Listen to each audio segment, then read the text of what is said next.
Dua sahabat Nabi ini langsung memahami bahwa penghormatan Nabi saat berdiri kepada jenazah Yahudi itu bukan karena apa-apa, bukan karena orang itu adalah Yahudi yang merupakan ahlul kitab, tapi Rasulullah SAW sekali lagi menjawab informasi dari para sahabat itu dengan mengatakan alaisat nafsan, bukankah jenazah ini juga adalah manusia?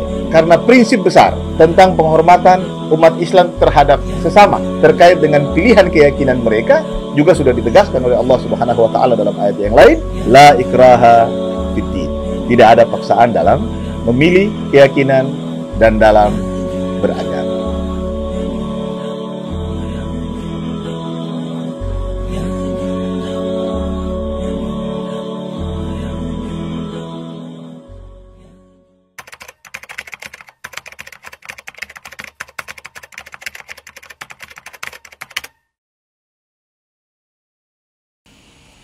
Kalau kita ingin memahami tentang bagaimana Islam memberi petunjuk, cara umat Islam berinteraksi dengan sesama manusia yang lain, walaupun berbeda keyakinan, ada satu kisah yang baiknya kita perhatikan. Jadi, kisah ini terjadi pada dua sahabat Nabi SAW radhiyallahu anhuma, yaitu Qais bin Sa'ad dan Sahal bin Hunayf. Saat itu mereka ada di Al-Qadisiyah. Al-Qadisiyah ini satu wilayah di Irak. Nah, yang penduduknya saat itu mayoritas adalah Majusi atau penyembah api. Nah, satu hari mereka berdua sahabat Nabi ini sedang bersama-sama, lalu lewatlah satu jenazah dan mereka berdua berdiri menghormati jenazah tersebut. Nah, orang-orang yang ada bersama dua sahabat Nabi ini kemudian memberi tahu. Jadi mereka seakan bertanya kenapa harus ada sikap berdiri menghormati jenazah yang lewat. Akhirnya mereka menyampaikan kepada dua sahabat Nabi tadi, Qais bin Sa'ad dan Sahal bin Hunayf radhiyallahu anhuma, bahwa yang jenazah yang diantar orang-orang itu adalah penduduk setempat atau seorang Majusi penyembah api. Nah, lalu dua sahabat Nabi tadi radhiyallahu anhuma menjelaskan kepada mereka bahwa mereka berdua mengetahui atau pernah mendapat informasi bahwa Rasulullah SAW melakukan hal yang sama.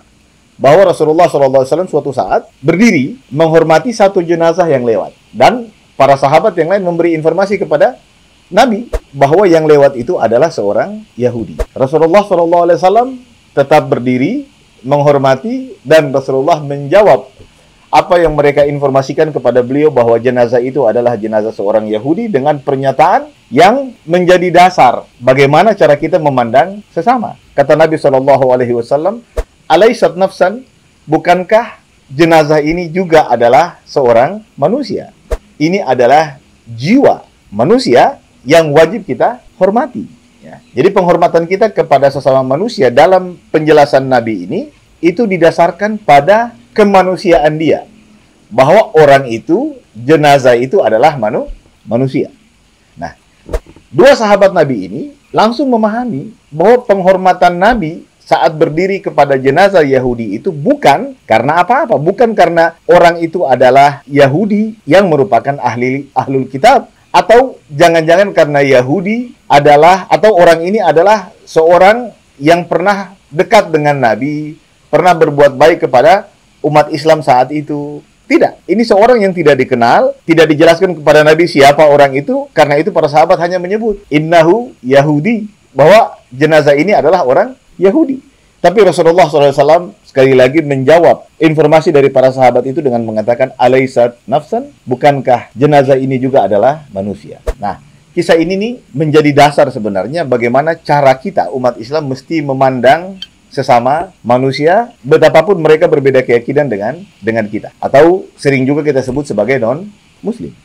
Dalam Al-Quran juga Allah Subhanahu wa Ta'ala menjelaskan kepada kita bahwa manusia itu adalah ciptaan Allah, makhluk Allah yang Allah muliakan. Karena kemanusiaan dia. Karena dia adalah putra dari Nabi Adam. Dan kita semua dengan berbagai latar belakang keyakinan adalah anak cucu dari Nabi Adam alaihissalam. Allah Subhanahu wa Ta'ala berfirman dalam Al-Quran, "Walaqad karramna bani Adam."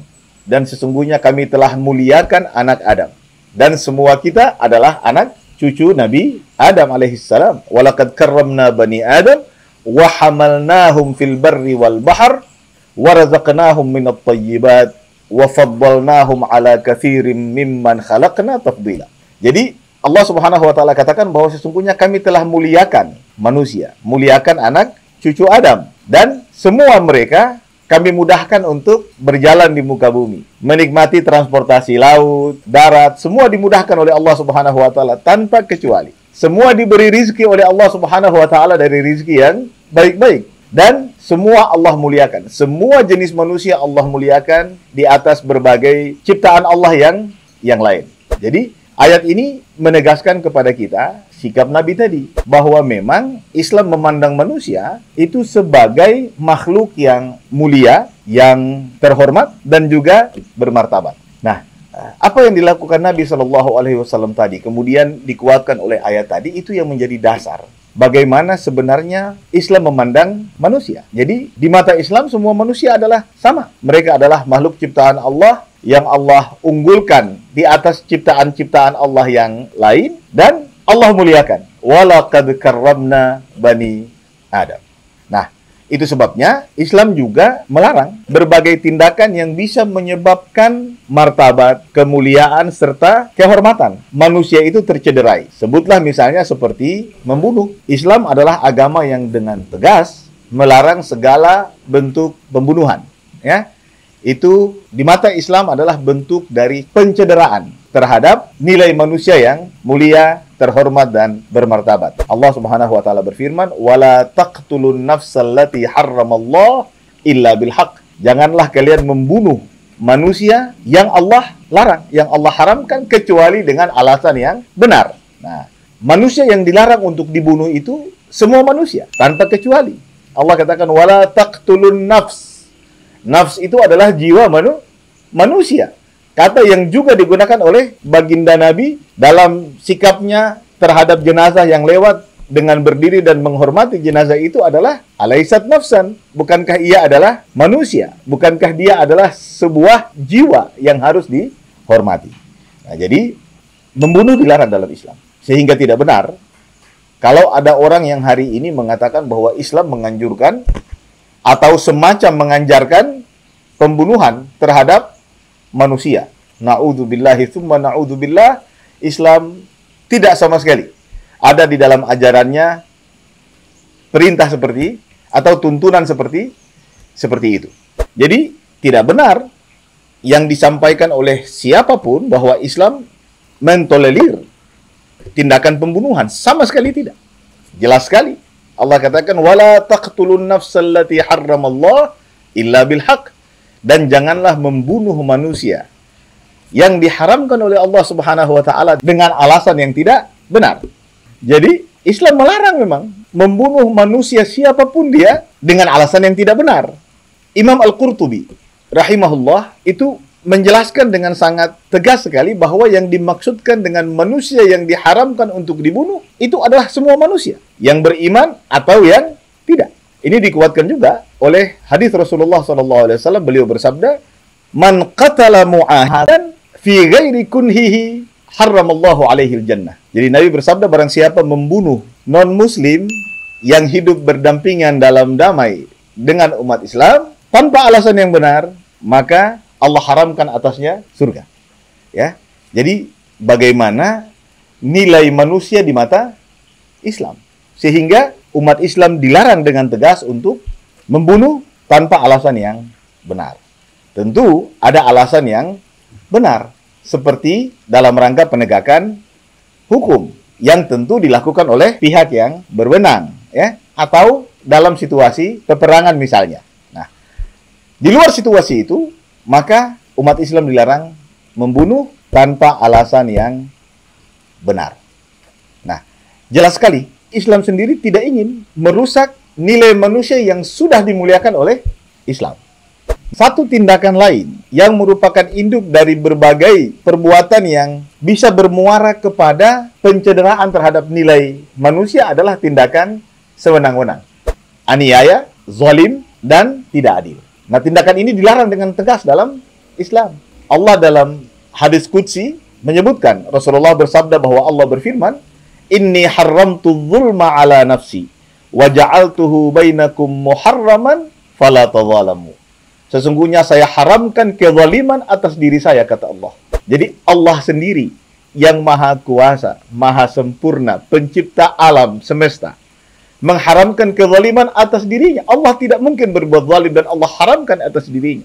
Dan kata Allah, wa ja'altuhu bainakum muharraman fala tadzalamu. Dan saya jadikan tindakan sewenang-wenang, aniaya, tidak adil dan zalim itu haram hukumnya untuk terjadi di antara kalian. Jadi umat Islam dilarang melakukan tindakan zalim, sewenang-wenang, tidak adil atau aniaya terhadap sesama manusia. Ini membuktikan bahwa Islam dengan sangat tegas, dengan sangat kuat menghargai manusia sebagai makhluk yang sangat Allah muliakan. Apa yang terjadi dalam kehidupan kita sebagai manusia tentang perbedaan adalah hal yang memang diinginkan, dikehendaki, dan ditakdirkan oleh Allah Subhanahu wa Ta'ala. Dan perbedaan itu adalah sunnatullah, tidak mungkin dihindari. Allah Subhanahu wa Ta'ala berfirman, "Walau syaa rabbuka laja'alan nasa ummatan wahidatan wala yazaluna mukhtalifin." Kalau Allah menghendaki, Allah ciptakan manusia semuanya sama, semuanya satu, tidak berbeda, tapi bukan itu kehendak Allah. Karena Allah tegaskan wala yazaluna mukhtalifin, bahwa manusia itu tetap saja akan berbeda. Dan Islam menegaskan bahwa dalam soal keyakinan tidak boleh ada paksaan. Allah Subhanahu wa Ta'ala berfirman, "Walau syaa rabbuka la amana man fil ardi kulluhum jami'an." Kalau Allah menghendaki, maka semua ciptaan Allah di muka bumi, semua manusia di muka bumi ini akan beriman kepadanya. Semuanya tanpa kecuali. Afa anta tukrihun nasa hatta yakunu mu'minin. Allah katakan kepada Nabi kita Muhammad sallallahu alaihi wasallam, Rasulnya, kata Allah, afa anta tukrihun nas hatta yakunu mu'minin. Apakah engkau mau memaksa, hendak memaksa, ingin memaksa manusia untuk jadi beriman? Tidak. Ya. Karena prinsip besar tentang penghormatan umat Islam terhadap sesama terkait dengan pilihan keyakinan mereka juga sudah ditegaskan oleh Allah Subhanahu wa Ta'ala dalam ayat yang lain, la ikraha fiddin. Tidak ada paksaan dalam memilih keyakinan dan dalam beragama.